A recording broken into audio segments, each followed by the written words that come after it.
The FAA royally screws up drone registration, and the anonymous Bitcoin author is unmasked. Or not. All that coming up now on ThreatWire.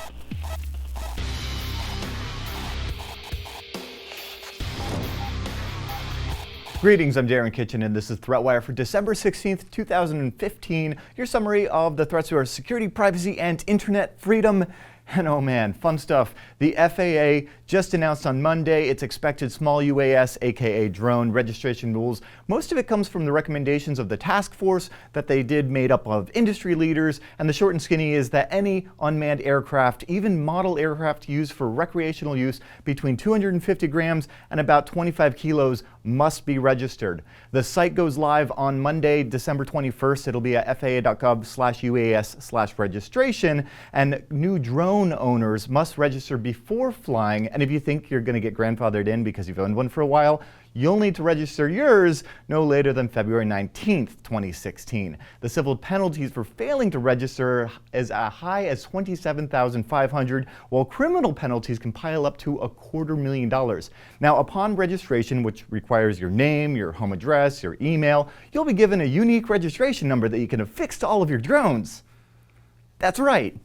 The same registration number for all of your aircraft. So the dozen or so quadcopters I've built are going to have the same number. One might even think by that logic that it's not actually a small UAS registration, but rather a pilot registration. So if I happen to know your unique registration number and I write it down on a DJI Phantom and crash it into the White House, I think you're going to be having a really bad day.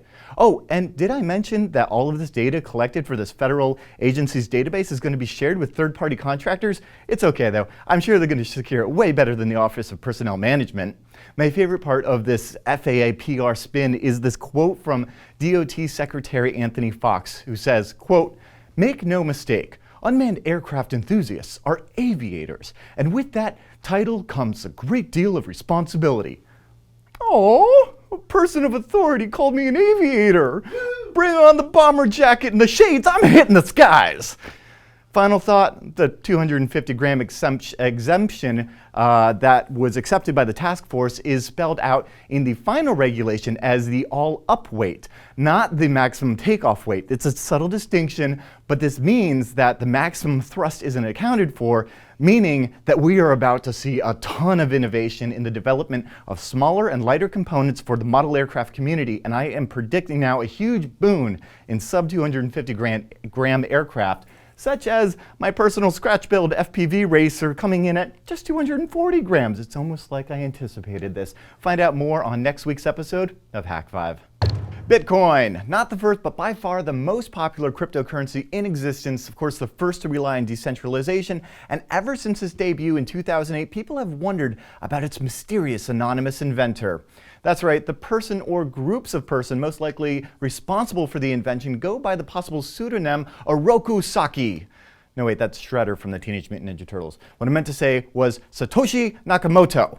But the story only begins with Nakamoto. See, Bitcoin was released to the open source wilderness in 2009 and has since thrived by the help of hundreds of developers. Though that hasn't stopped the media from fantasizing of unmasking the Bitcoin inventor. There have been numerous failed attempts before, and most recently we're seeing a case of a possible hoax from down under.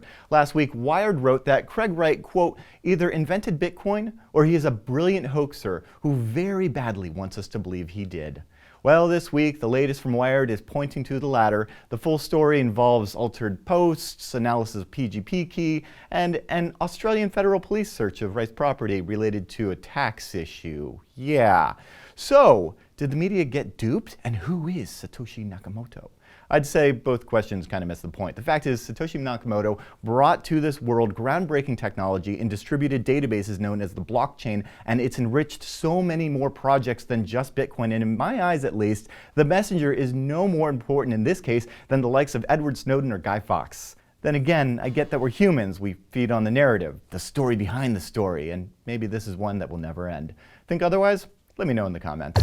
Now, before I go, mad props to everyone supporting us on Patreon. If you're digging the show, check it out at patreon.com/ThreatWire and find out how you can keep the show going and possibly have your pet pal featured here. We are so keen on getting this going 3 times a week with a rotating cast of Patrick Norton, Shannon Morris, myself, and we hope you'll help us achieve this milestone goal. Of course, if you want to help us keep this independent and ad-free, a like, a share, a subscribe, all of those help tremendously too. And oh, did I mention we're also working on an end of the year special, so let us know in the comments what you think were the most righteous hacks of 2015. With that, I'm Darren Kitchen. I'll see you on the internet.